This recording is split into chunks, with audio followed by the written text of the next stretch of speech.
Okay. How do you get there? Okay. Let's talk about compassion, because that's kind of the sister brother, parent child to suffering. From the Zen framework, I won't speak about for all of Buddhism. I'm a Zen guy. I'm a particular lineage of Zen, and that's I can speak from there. But I will say, compassion is not a virtue. Compassion is not an ethical stance. Compassion is not an abstraction that you have to sort of bring out, in times of need. There's a Buddhist figure called, in Japanese, the name would be Kannon. And you've seen statues of this. But this is known as sort of what's called the Bodhisattva of compassion. Now, what's fascinating about this figure is that if you go to the Sanskrit name that came long before the Japanese name, that the literal translation of the Sanskrit name is the one who hears all the cries in the world. That, to me, is useful because it describes it in an action sense. It describes it in a physical sense. I mean, what does it take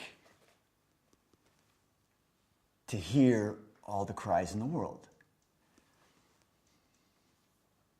Sitting here right now, no particular suffering going on in this building, in this room.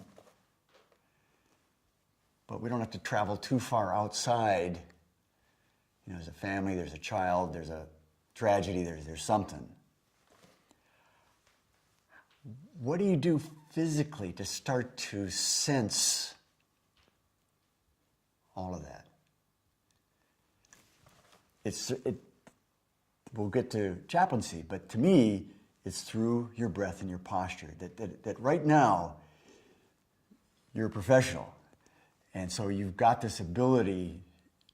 You may not be conscious of what's happening neuromuscularly for you, but as a martial arts guy, as a Zen guy, I'm interacting with this phenomena here where you are a master interviewer.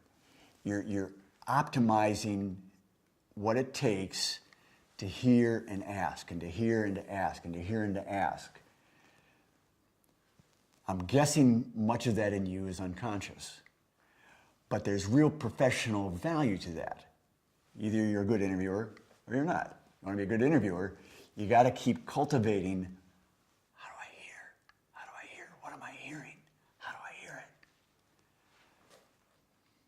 it? That's kind of the same thing that I'm talking about, is that there's a physicality to hearing. You could be telling me a tragic story from your family, and I could hear it, at a very superficial level. I could hear it at a deeper level. I could hear it, and this experience in people. How deeply do they get you? And I'm saying there's no end. There's no limit to that depth of how they get you. And maybe there's one person here, but what if you're in a really unfolding, widespread tragedy, where it's not just but it's not just a one-on-one thing, but it's all around you. It's the battlefield. It's the mass disaster. It's the tsunami that just wiped through Indonesia. Now, how do you hear all that suffering? All those cries. So to me, compassion is physical. Compassion is visceral. It's natural to the human body. It's natural to the human neuromuscular system. It's natural to the human experience. But it's physical. And because it's physical, it's trainable. That I don't have to do this theologically. I don't have to do this morally. I don't have to do this philosophically. Just give me time to work on your breath and your posture, and you yourself start to feel this person. You feel what's being said. You feel what's appropriate. There's a hunger it's like, Gordon, I sort of get this much, but I want more.